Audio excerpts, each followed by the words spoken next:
Now at 6, allegations of misconduct by a teacher against a former Parsons High School student. Plus, the Joplin School District introduces 3 new principals to its staff and a community effort in Mcdonald County to make sure every student has a backpack ahead of the school year. The 4 states' most watched news starts now. One high school student in Parsons, Kansas is alleging that a biology teacher had an inappropriate relationship with her. This is KOAM News at 6. KOAM's Amber Jenkins has more. Teachers do more than just teach. They also build meaningful relationships with their students. However, one student in Parsons is alleging that her teacher went way too far. I can't have her here if he's going to continue to do this. A biology teacher at Parsons High School is accused of harassing one of his students for months, even teasing the student about fainting at a golf competition in front of the class. So that was really hard for me to go through, and when I got back, this is when he started acting different towards me. He would make fun of me a lot. He'd play videos of fainting goats in front of the class and tell my whole class that that was me at state golf. The harassment started with text messages from the teacher saying he loves her multiple times and nagging her for attention. These were messages the parents discovered on the student's smartwatch. When she does have a panic attack, it's provoked. There's something that's causing it. And the week before we found the text messages, she had passed out unprovoked here at home for no reason. Which hasn't. And she's never done before. The parents filed complaints with the school district and requested a Title IX investigation. More than 6 months have passed and the investigation has yet to conclude. The family is frustrated with the school's lack of urgency regarding the harassment. She's scared. Yeah. And sad, and she doesn't understand why no one is helping or even care. Yeah. She's 16. He's old enough to know better. The student says the harassment and stress from the teacher killed her passion for golf. I haven't played golf since state. Can't do it. Reporting in Parsons, Amber Jenkins, KOAM News. Teacher facing these allegations is now on administrative leave. Parsons School District declines to provide us a statement. Job Police Department is asking for public help trying to solve a 30-year-old missing person case. Tracy Pickett was reported missing on August 12th of 1992. The bottom right picture is a rendition of what Tracy may look like now. The then 14-year-old was spending the night at a friend's house in Webb City. The next morning, another guest at the sleepover offered to take her home in Joplin. That guest says he dropped Tracy off safely near a pawn shop, but she was never seen or heard from again. Police are once again asking the public for information about this case. Doug Cady joining us now. Same old, huh? Just hot and hot and hot, huh? Yeah, pretty much boring, really, for me. I guess it's fine for you guys. Temperatures, though, into the lower 90s once again today. Clear skies, nothing's going on. If you're getting outside for Friday evening, it looks fine across the region. Had a couple little isolated guys, south central parts of Missouri. Besides that, we're sitting low 90s, a few upper 80s, and then you kind of progress upward into the mid to upper 90s once you get into our western counties. Thankfully, not much in the way of humidity, so our heat indices are actually lower than the temperature because the humidity is so low. As we go through the evening hours, we drop back through the 90s, 80s, 70s. I think most of us, 72-ish for an overnight low. Now, it heats up a little bit more as we head into the weekend. Also, some rain chances. We're going to look at that here in just a bit. All right, Doug, thanks so much, man. Joplin area schools have gotten some new principals this summer. Tracy Newell, the new principal for the North Middle School, comes from Manhattan, Kansas. This is a new area to get used to, of course, and he says he's getting a lot of support in the office. Newell says he likes how the middle school in Joplin already seems very proactive in everything they do. Going to hear from all 3 new principals tonight on KOAM News at 9 and 10. Mcdonald County Community Backpack Adventure begins as businesses around the county gathered together to make sure students have all they need for the upcoming school year. KOAM's Sagun Bamadelli has more on the story. As the new school year kicks off, multiple businesses of the Mcdonald County have gathered around to make sure students have all they need for the next school year by donating funds for 400 school bags and lots of other writing materials. Fundraising results for the school backpack program, where we raise money to purchase backpack supplies for area kids that are needing school supplies to attend school this year. School district official Leslie Kaczynski says the economy has made school supply shopping challenging for some parents. Mcdonald County is a Title I school, which means that it has a high level of free and reduced lunch. So there is a poverty issue as well as just the cost of everything is so expensive, it's going to make things harder and harder to supply those necessities. Leslie tells us how the bags and supplies will be distributed. So each school is going to get a certain amount. I know in our school we're anticipating that probably there'll be a couple of dozen that won't come with backpacks. So those will get taken care of right off the bat. But then those supplies will be there for kids that maybe come in with a backpack but no crayons or that sort of thing. Leslie also says she is grateful for this opportunity. I'm just very grateful. I mean, I don't think that you can talk enough about how important it is for a kid to feel included. And when they come in and don't have supplies and don't have the things that they need, I'm glad to work with MC for Kids to help those kids have those things and feel like they're a part of our district. In Pinesville, Shagun Bamdele, KOAM News. Well, the organizers bought $8,000 worth of school supplies.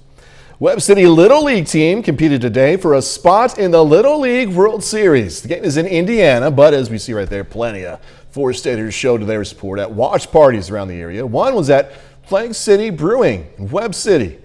People there were able to come by, grab some grub, and cheer the team on.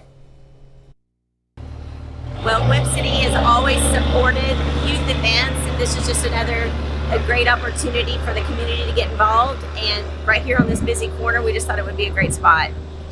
We have highlights from the game a bit later in sports. They have a lot to be proud of.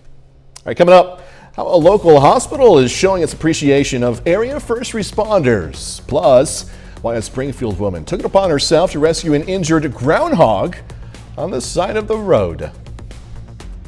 A local hospital showed its appreciation for first responders today. Cox Monette Hospital hosted Salute to First Responders. The annual event offered those in the front lines a free barbecue lunch sandwich, including burger and chicken sandwich, potato salad, baked beans, chips, cookie, and also a drink.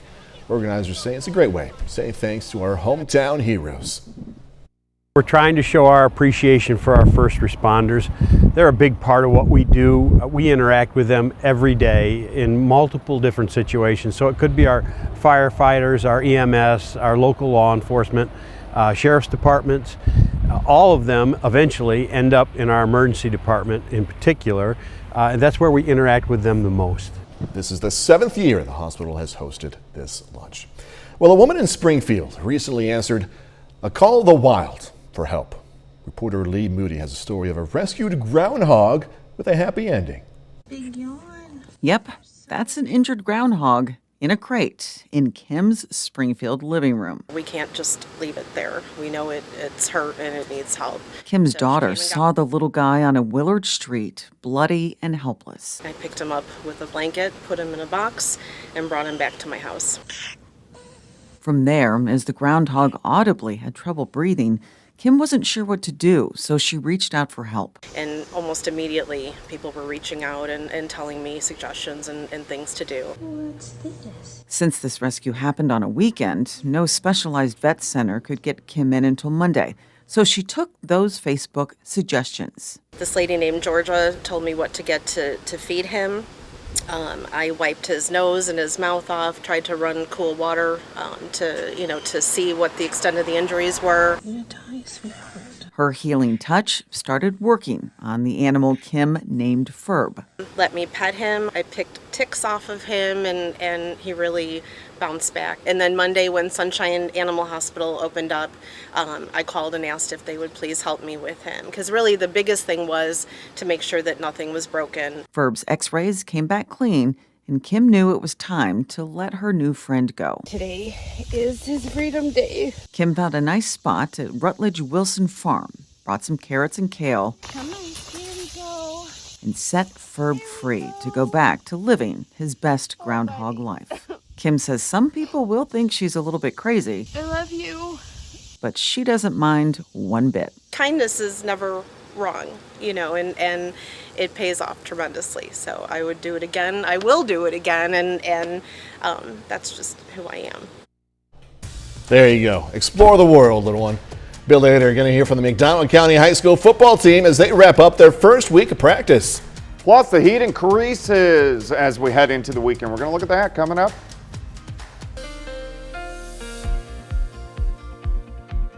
Well, it turned out to be a hot one once again for us today. Temperatures low to mid-90s, depending on where you live, but we just don't have much in the way of humidity, which is good. Looks good right now. Here's I-44 east and westbound. We're looking at our Lander Chevrolet Cadillac of Joplin, right on the southeast side of the city. Looks pretty good, clear skies. Now, we did get some rain on Monday, but we need more rain. If we look at our drought tracker, look at this, from northwest Arkansas, southwest Missouri through Jasper County, back through Montgomery County, and then down through northeastern Oklahoma, still an extreme drought. So we need some rain. We're not going to get it over the weekend, but we do have rain chances in the forecast early next week. Upper 80s, eastern counties, and then you get lower 90s once you get to the state line, Missouri, Kansas, and Oklahoma.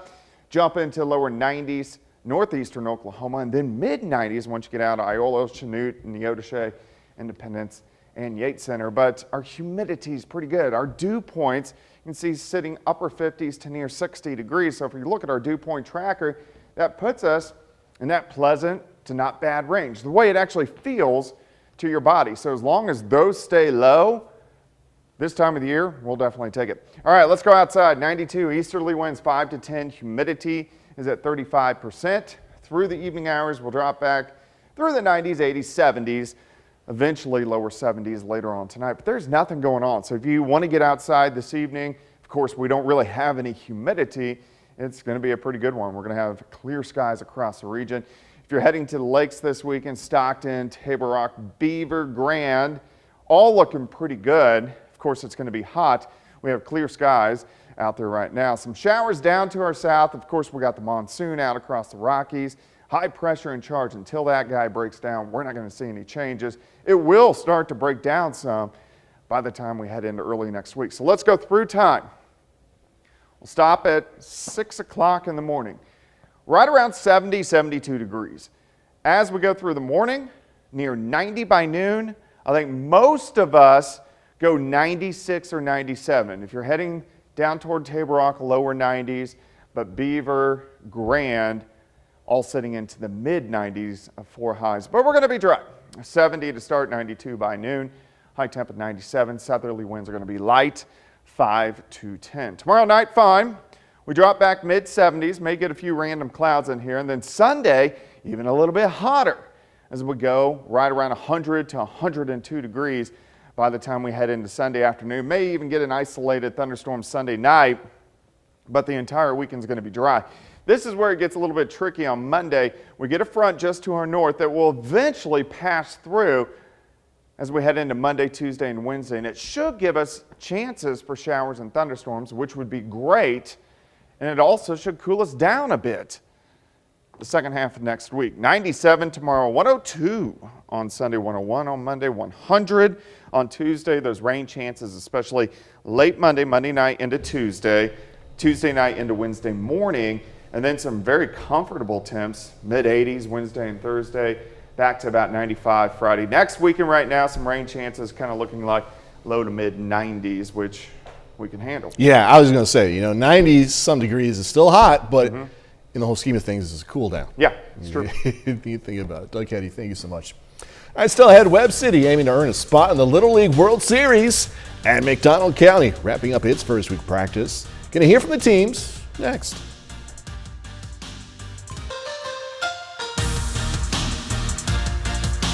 Mcdonald County wrapped up its first week of practice today.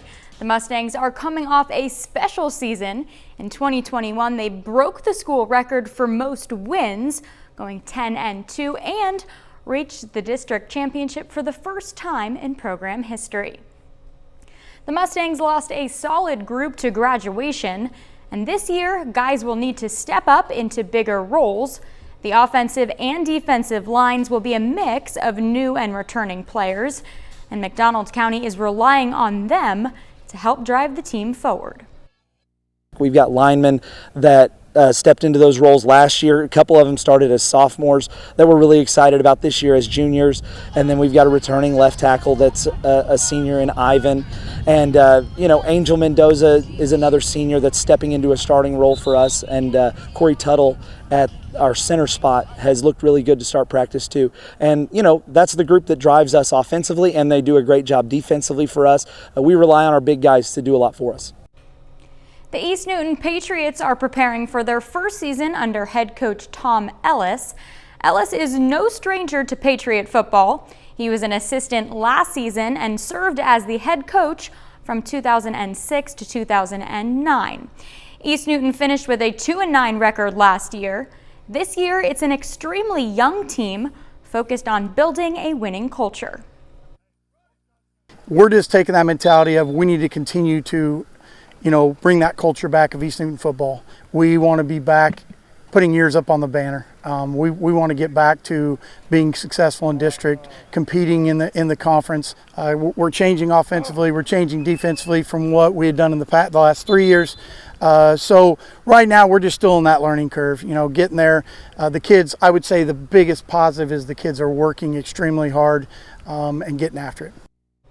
Webb City is 1 win away from the Little League World Series. They've gone undefeated in the regional tournament and are playing for the championship today. Webb City faces Davenport, Iowa in the Midwest Region Championship. Webb down by 2 in the 6th. Brady Holland makes a diving catch to end the inning. Then to their final 2 outs, watch this team fight. Slade Stifler hits it back up the middle. It's a 1-run ball game. Next batter, Bryce Stevens lifts it out to shallow center. Jackson Kent scores the tying run, so Webb City forces extra innings, but they're under pressure in the 7th. Jamison Anderson draws a bases-loaded walk. Webb City's run comes to an end. They fall 4-3, finishing as the regional runner-up. They have so much to be proud of. Even though they didn't make it this time around, they accomplished so much. I mean, what a cool experience for these guys. They get to travel with their team, be on ESPN, and you can tell how much passion they have. They're so emotional through it. It was really so much fun to follow them. Definitely. Good job, guys. We'll be right back. At Ashley. We take time now to honor a local veteran. Layford Bearskin served in the U.S. Air Force during World War II and Korean War. The Wyandotte, Oklahoma native was stationed in Germany, Japan, also Korea. We are proud to thank and salute Lieutenant Colonel Layford Bearskin, a 4-state hero. All right, here's a look at what's coming up tonight. KOAM News at 9 on Fox 14. After a week of speculation, we now know what was in the search warrant and the property receipt from the raid at Mar-a-Lago. Also, the CDC releases new COVID-19 recommendations and more restrictions for cruises are dropped. And guys, going to check out some new, interesting, I might say, Doritos flavors. Those stories and much more coming your way tonight. KOAM News at 9 on Fox 14. You guys like Doritos, huh? Danny? Doug? I'm interested. Yeah. But I only consider there being 2 flavors: nacho cheese and Cool Ranch. Cool Ranch. Well, no matter what flavor, you should eat them inside this weekend because it's going to be just too hot to do anything outside, including eating Doritos. How do you like that? How do you like that connection? Or at the pool. At the pool. Or at the lake. Yeah. I mean, wherever you want. 97 tomorrow, 102 on Sunday, 101 on Monday, but some thunderstorm chances early next week. Miss Danny, final sports note. McDonald County has a few new guys in different roles. Destin Dowd will be rolling at quarterback for them. We'll hear more on him at 10. Awesome. Hey, thanks so much for joining us. We'll see you at 10.